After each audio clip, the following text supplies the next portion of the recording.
অনু, ভালো আছি। তোমার মনের বাঁধ ভেঙে গেলে বলবো, লক্ষ্মী আমার, মানিক আমার, চিন্তা করো না, তোমার নয়ন কুশলেই আছে। বিধাতার অপার করুণা। যখন আমায় বেশি মনে পড়বে তখন এই ভেবেই মনকে বোঝাবে, এই বলেই বিধাতার কাছে প্রার্থনা জানাবে, শুভ কাজে অনড় থেকে শুভ সমাধা করে যেন ঘরের ছেলে ঘরে ফিরতে পারি মায়ের বুকে, মুছিয়ে দিতে পারি মায়ের এত কান্নাকে। নতুন দিনের আলোয় ভরা উজ্জ্বল প্রভাতে গিয়ে যেন মাকে মা বলে ডাকতে পারি। দোয়া করো, তোমরা সবাই নামাজ পড়ো। তোমার মনের দৃঢ় প্রত্যয় আমাকে যোগাবে এগিয়ে চলার শাশ্বত মনোবল। আমি এই বলে বলিয়ান হয়ে অন্যায়কে পদদলিত করতে জানব, সত্যকে আঁকড়ে ধরতে পারবো বেশি করে, এবং এই পাড়াই আমাকে এগিয়ে নিয়ে যাবে শেষ লক্ষ্যস্থলে, যেখানে ভবিষ্যৎ বংশধরেরা হাসতে পারবে, কথা বলতে পারবে, বাঁচার মতো করে নিজ শক্তিতে শক্তিমান হয়ে। পাহাড়ের শ্যামল বনরাজির এই মেলায় প্রতিদিন বর্ষা নামে চারদিক অন্ধকার করে। বর্ষার অশান্ত বর্ষণে পাহাড়ি ঝর্ণায় তখন মাতন নেমে আসে। দুর্বার বেগে ঝর্ণার সে জলধারা কলকল গান করে এগিয়ে চলে সমতলের দিকে। আমার মনের সবটুকু মাধুরী ঢেলে তখন সেই ধারাকে কানে কানে বলি, ওগো ঝর্ণার ধারা, তুমি সমতলের দেশে গিয়ে আমার অনুকে এই বারতা দিয়ে বলো, ওকে আমার একান্ত কাছে পাই যখন সবাই ঘুমিয়ে পড়ে। নিকষ কালো অন্ধকারের একাকিত্ব তখন আর থাকে না। মনের আলোয় আমি সব কিছু দেখতে পাই। দূরকে দূর মনে হয় না, একাকার হয়ে যায়। ওগো ঝর্ণার ধারা, তুমি আমার অনুকে এও বলো, তোমার নয়ন তোমার কথা ভাবে, মনের প্রশান্তিতে ভরিয়ে আনতে তাকে সাহায্য করে সব দিক দিয়ে। তুমি ওকে বলো, মিছে মিছে আমার অনু যেন মন খারাপ করে না থাকে। ওর হাসি খুশি মন ও আত্মশক্তিই তো আমার প্রেরণার উৎস। আচ্ছা, সত্যি করে বলো তো লক্ষ্মী, তুমি কি গোমরা মুখ করে সারাদিন ঘরের কোণে একাকী বসে বসে কাটাও? না, এই চিঠি পাবার পর থেকে তা করো না। আমি কিন্তু টের পেয়ে যাব। সত্যি করে বলছি, দেশে গিয়ে তোমার সেই কিচ্ছাটা সুন্দর করে শোনাবো। না না, মিথ্যে বলছি না, অবশ্য আগে বলতাম। বিশ্বাস করো, আগের আমি আর এখনকার আমি অনেক তফাৎ। এখনকার আমি ভবিষ্যৎ বংশধরের প্রাথমিক সোপান। তোমার শরীরে পরিবর্তন এসেছে অনেকটা বোধ হয়। নিজের প্রতি বিশেষ যত্নবান হয়েও মনকে প্রফুল্ল রেখো। মনের প্রফুল্লতা ভবিষ্যৎকে সুন্দর করবে।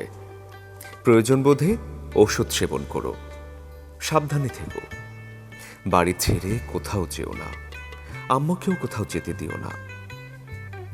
বুঝি আমার কথা তুমি একটু বেশি করেই ভাবো। সত্যি বলছি, ভাববার কিছুই নেই। আজ আমি ধন্য এই জন্য যে আমি আমার দেশকে ভালোবাসতে শিখেছি। আমার এই শিক্ষা কোনো দিন বিফলে যাবে না। তোমার সন্তানেরা একদিন বুক উঁচু করে তার বাবার নাম উচ্চারণ করতে পারবে। তুমি হবে এমন সন্তানের জননী, যে সন্তান মানুষ হবে, মানুষকে মানুষ বলে ভাবতে শিখবে। এবং এই মানুষ হওয়া সম্পূর্ণ নির্ভর করবে তোমার উপর। কেবলমাত্র আত্মশক্তিতে বলীয়ান মাই তেমন সন্তান দেশকে দিতে পারে। আশা করি তুমি সেই আদর্শ জননীর ভূমিকাই পালন করে যাবে, কাজে, কথায়, চিন্তায়। মার সাথে দেখা করে আসতে পারিনি আজ পর্যন্ত সন্তানের কর্তব্য পালন করতে। আমার অবর্তমানে তাকে দেখার ভার তোমার উপর রইল। সন্তান হয়ে যা করতে পারেনি, বধূ হয়ে তোমায় তা করতে হবে। পরিশেষে বলবো, যাত্রা সবে শুরু হলো, পথ এখনো অনেক বাকি। পথের দুর্গমতা দেখে থমকে দাঁড়ালে চলবে না, এগিয়ে যেতে হবে দৃঢ় পদক্ষেপে, সকল বাধাকে দলিত মথিত করে। এর জন্য চাই অটুট মনোবল। সেই মনোবলের অধিকারিণী হয়ে ভবিষ্যৎ বংশধরদের মানুষ করে গড়ে তোলো। গোকুলনগর থাকতে কি মজার ব্যাপার হয়েছিল তা অনেকদিন পর হলেও লিখে আজকের লেখার ইতি টানব।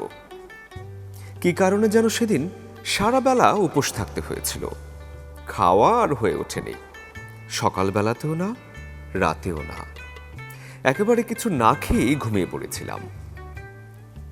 ঘুমিয়ে পড়েও কিন্তু ঘুমিয়ে থাকতে পারিনি। তুমি এসে ঘুমের 12টা বাজিয়ে হরেক রকমের এত খানা খাইয়ে দিয়েছ যে আর খেতে পারি না বলে তোমার হাত চেপে ধরে যেই দুষ্টুমি করতে গিয়েছি, অমনি ঘুম ভেঙে গেল। নিজেকে কিছুটা সামলে নিয়ে দেখি আমি বাড়িতে শুয়ে নেই। সুউচ্চ পাহাড়ের মালভূমিতে তাঁবুর এক কোণ ঘেঁষে আমার ব্যাগটার হ্যান্ডেল ধরে ওপরের দিকে চেয়ে আছি। তাঁবুর সামনের পর্দা সরিয়ে দেখি ভোর হতে আর দেরি নেই। সেই যে একদিন এলে, এরপর আর আসনি। এলেই তো পারো। এবার কিন্তু ইতি টানব না, শুধু বলবো, নিচে একটা ধাঁধা দিলাম, মাথা ঘামিয়ে ভেঙে দাও। ভাঙতে পারলে জানতে পারবে আমি কোথায় আছি। ধাঁধা: 3 অক্ষরে নাম, আমার হই দেশের নাম। মধ্যের অক্ষর বাদ দিলে গাছেতে চড়লাম, শেষের অক্ষর বাদ দিলে কাছে যেতে হয়। বলতো অনু, আমি রয়েছি কোথায়? আব্বা আম্মাকে সালাম দিয়ে দোয়া করতে বলো। ছোটদের স্নেহাশিস জানিও। তুমি নিও সহস্র চুমু আর অনেক আদর। তোমার নয়ন।